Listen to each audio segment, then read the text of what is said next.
Hello guys, welcome to my YouTube channel Computer Diet, and you need to know about computer programming. Here's the right place to come learn. So today we are going to do hand digit writing using artificial neural networks. So we are going to use our artificial neural network, which is deep learning, to predict and train to train and predict our hand digits writings. So we are going to import our libraries here: Keras, TFLN, Seaborn, Plotly, Pandas, MP, this NumPy, and our dataset here, train test plate. It's for train and testing. These are our data set. It's our data set, and it's pre-built in SKLM. So if you have it, definitely, if you have SKLM, definitely you should have this. And NumPy is for mathematical computation, pandas for reading CSV file, matplotlib for plotting graphs, Seaborn for visualization, TensorFlow for neural networks. And that's what we're going to use. And so here, digits, we are going to load our digits here. So we are going to say image data shape, digits.data shape, and print label data shape, digits.target data shape. So we are going to print the shapes, and for the image data shape we have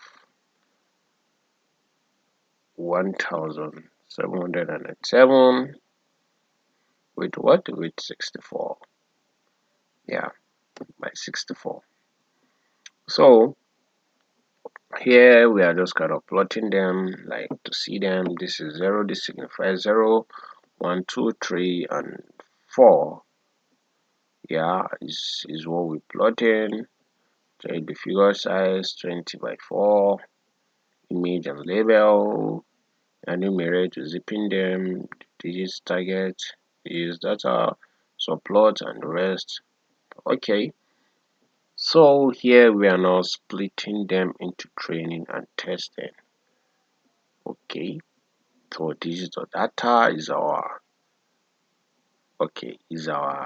independent variable, and digits.target is our dependent variable. Then test size, we are picking 0.23. Okay, so after that we are now checking our test.shape, xtest.shape. Okay, so we are now checking the shape of our independent variable. So here we need to give in our model, like we need to give in steps. In machine learning is kind of different from this. So this one is kind of like it's going to do everything in neurons and layers and with everything with hidden layers.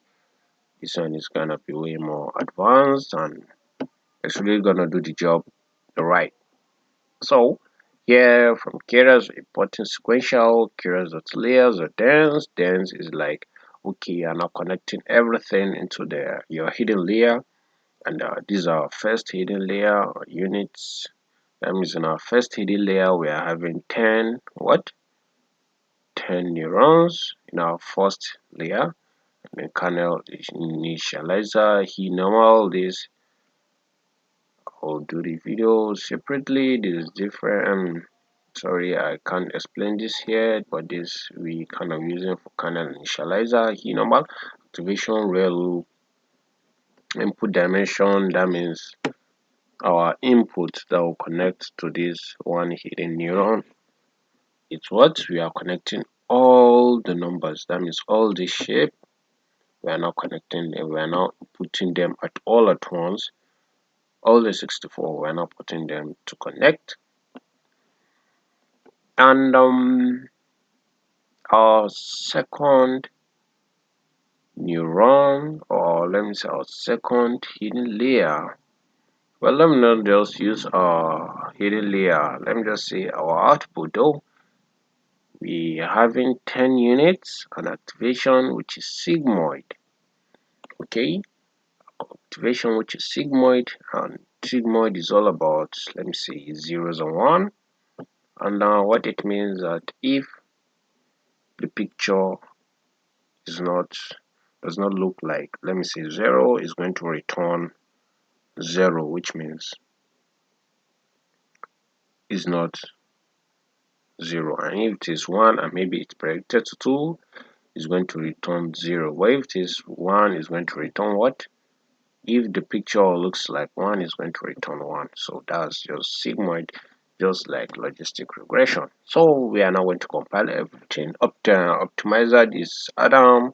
So it's just going to like update, is going to this basically for backpropagation, just for updating, and to reduce our loss function, to reduce our loss. Okay, loss, we are passing sparse categorical crossing entropy, and our matrix we are using what? The accuracy. So we are now fitting x train and y train into this model. Now epochs 100 epochs, which means how many times we want the model to see the real data set and predict. So we kind of predict them, we kind of predicted. As you can see, first epoch we have the loss of 4, we have the accuracy of 2.1, and it started increasing to by 40, 50, 60, and yeah, scroll down, and we kind of have the 99% accuracy, and our loss was reduced to 0.02.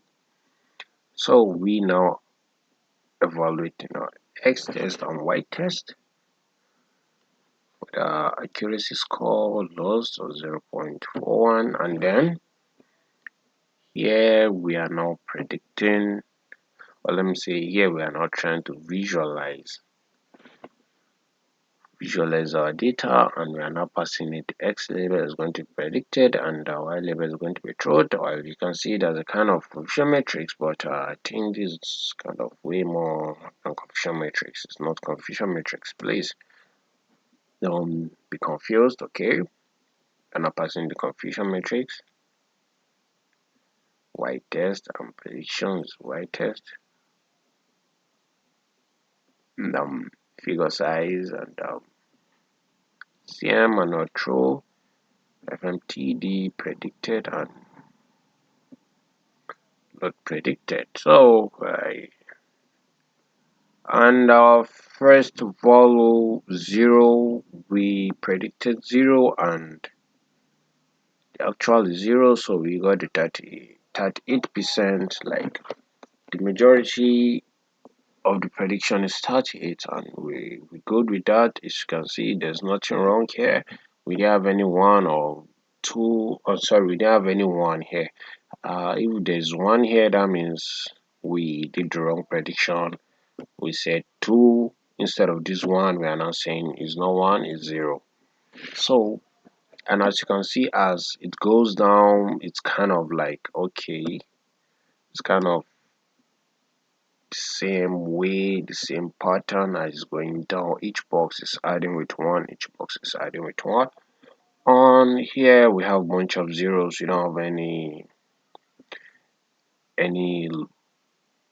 we don't have any error. Maybe all these zeros are zeros, which means yeah, we good and we predicted this right. I mean there's 1 here or something, that means we made a mistake. Yeah, but let me just say our model didn't train well. So that is that. Thank you so much, I really appreciate. Thank you for staying with me till the end. Well, yeah, please do like, share and subscribe to the YouTube channel. Okay, and before I forget, if you're using Jupyter Notebook, please make sure that the environment that you opened. You are using your environment here. If it's different, come to your kernel, change kernel, and you'll see a different environment here. Okay, so yeah, thank you so much.